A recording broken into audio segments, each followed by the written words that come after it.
ज़राई ज़मीन कैसे तकसीम होती है?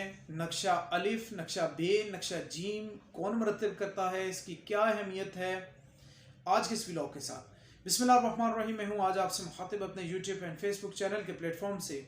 आपसे रिक्वेस्ट है कि मेरे चैनल को सब्सक्राइब कर दें और मेरे पेज को फॉलो कर दें।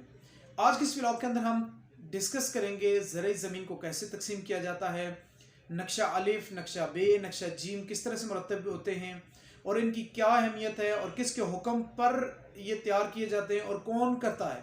ये सारी चीज़ें आज के इस व्लॉग के अंदर हम डिस्कस करेंगे। लेकिन इनको डिस्कस करने से पहले मैं फॉर द इंफॉर्मेशन मैं एक छोटी सी बात आपके सामने गोश गुजार करना चाहूँगा। वो ये है, आपकी चाहे सकनी ज़मीन हो या कमर्शियल ज़मीन हो, उसके दरमियान कोई भी किसी किस्म का कोई अगर प्रॉब्लम्स क्रिएट होता है, कोई किसी किस्म का इशू पैदा होता है या किसी किस्म की कोई मसला मसाइल आ जाता है इन बिटवीन दी पार्टीज़, तो उस इशू को रिजॉल्व कौन करेगी? आपकी सिविल कोर्ट। लेकिन जहाँ पर ज़राई ज़मीन आ जाती है तो उसकी किसी किस्म का कोई भी मसला हो, उसको कौन रिजॉल्व करेगा, कौन एड्रेस करेगा? वो होगा आपका revenue court. Assistant collector grade 1 की कोर्ट इसको एड्रेस करेगी। चाहे वो तकसीम का दावा हो, चाहे वो बाउंड्रीज़ की निशानदेही हो, चाहे वो निशानदेही का मसला हो, चाहे वो मेजरमेंट का मसला हो, किसी किस्म का कोई भी ज़राई ज़मीन के रिलेटेड किसी किस्म का कोई मसला है तो वो कौन रिजॉल्व करेगा? आपकी असिस्टेंट कलेक्टर ग्रेड 1 की कोर्ट इसको रिजॉल्व करेगी। आज के इस व्लॉग के अंदर हम डिस्कस करते हैं कि ज़राई ज़मीन को किस तरह से तकसीम किया जाता है। 1967 की सेक्शन 125 के तहत दावा दायर किया जाता है, दरख्वास्त दी जाती है असिस्टेंट कलेक्टर ग्रेड 1, जिसे हम उर्फ़ आम में तहसीलदार कहते हैं, उस कोर्ट के अंदर जाती है। और जब वो दावा वो दरख्वास्त उनके सामने टेबल हो जाती है, उसके बाद वो प्री ट्रायल प्रोसीडिंग स्टार्ट कर देती है। वो कोर्ट प्री ट्रायल प्रोसीडिंग से मुराद समनिंग होती है। जो पार्टीज़ आ जाती हैं उनको ऑर्डर करती है कि आपने जवाब देना है, और जो पार्टीज़ नहीं आ पाती उनको उनके ख़िलाफ़ एक्स पार्टी की प्रोसीडिंग्स जो जितना भी वो उसके अंदर प्रोवाइड है उसके मुताबिक वो सारी कार्रवाई की जाती है।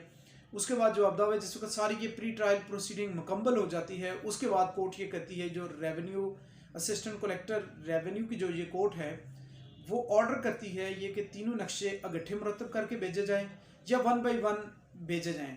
लेकिन आज के इस व्लॉग को समझने के लिए हम इन तीनों नक्शों को अलग अलग डिस्कस करेंगे। इसलिए सबसे पहले हम नक्शा अलिफ को डिस्कस करते हैं।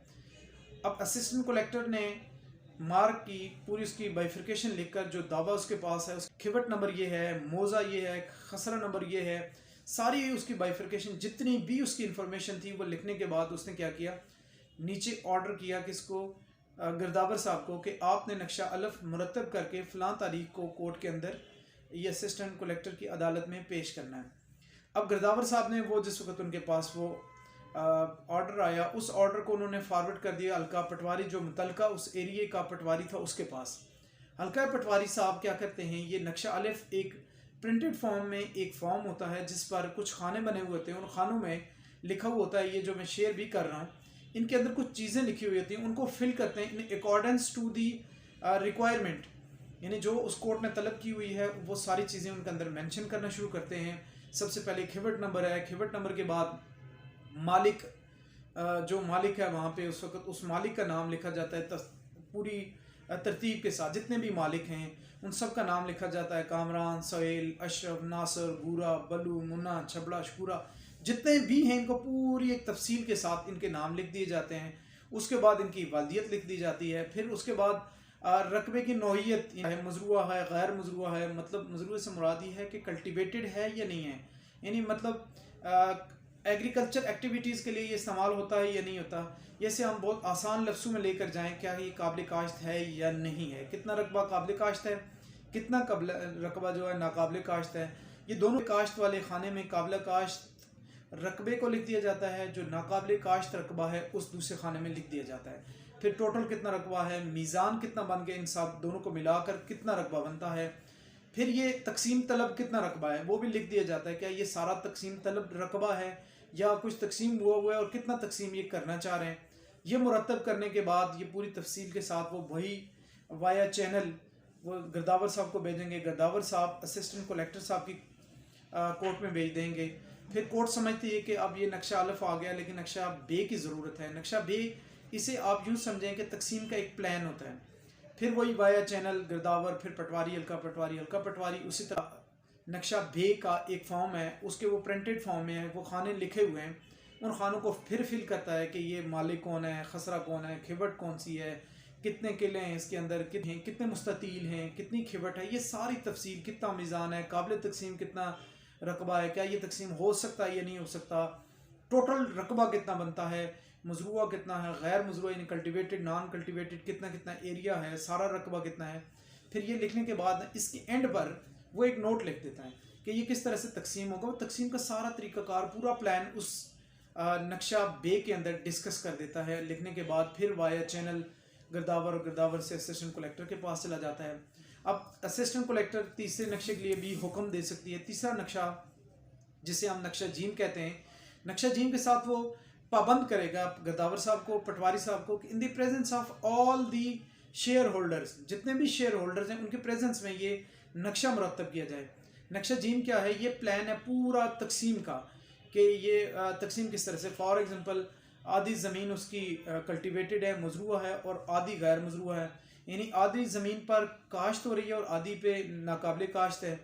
ऐसा पॉसिबल नहीं है कि आधे लोगों को दे काश्त थी वो ज़मीन आधे वारसों को दे दी जाए, आधे वारसों को जो बंजर ज़मीन है, बंजर कदीम है, जदीद है, या वो नाकाबिल काश्त ज़मीन उठाकर दे दी जाए, ऐसा पॉसिबल नहीं है।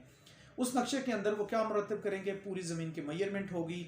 जो ज़री ज़मीन है, फॉर एग्जांपल 50 कनाल ज़मीन है, 5 वारसों के अंदर वो 10-10 कनाल यहाँ से तकसीम करेगा। फिर गैर मुमकिन, गैर आबाद या गैर काश्त जिसको कहते हैं, गैर मजरूआ जो ज़मीन है वो भी 50 कनाल है, तो उसको मेजरमेंट करने के बाद 10-10 कनाल तमाम मालिकों को वहाँ से भी दे दी। यानी इन 10 कनाल उन्होंने काबिल काश्त ज़मीन दे दी, 10 कनाल नाकाबिल काश्त ज़मीन दे दी, यानी 20 कनाल ज़मीन हल मालिक को बनाकर उन्हें रिपोर्ट मुरतब करके नक्शा जीम की वो वाया गिरदावर, गिरदावर से फिर असिस्टेंट कलेक्टर के पास चली जाएगी। अब ये नक्शा जब अगर अप्रूव हो जाए, यानी नक्शे पर किसी पार्टी ने एतराज़ नहीं उठाया, इसके ख़िलाफ़ कोई अपील या रिवीजन जो भी है व्हाट्सएवर, वो in the provided of in accordance to act, अगर उसने चैलेंज नहीं किया, सब ने उस पर एग्री कर दिया, तो उसको मद्देनज़र रखते हुए आपकी असिस्टेंट कलेक्टर की कोर्ट, जिसे हम उर्फ़ आम में तहसीलदार कहते हैं, वो कोर्ट क्या कर देगी, इसको तकसीम कर देगी। और तकसीम करने के बाद अपने ऑर्डर में, और ऑर्डर से ये करेगी कि वो कहेगी कि मेरे पास जितना भी रिकॉर्ड मेरे मातहत हल्का पटवारी तक है, इन सारी तकसीम को इसी तरह से मिनोहन तकसीम करके रिकॉर्ड के अंदर मेंटेन किया जाए। आज की इस व्लॉग के साथ आपसे इजाज़त चाहूँगा। आप सबकी समाअतों का बहुत बहुत शुक्रिया। अस्सलामु अलैकुम।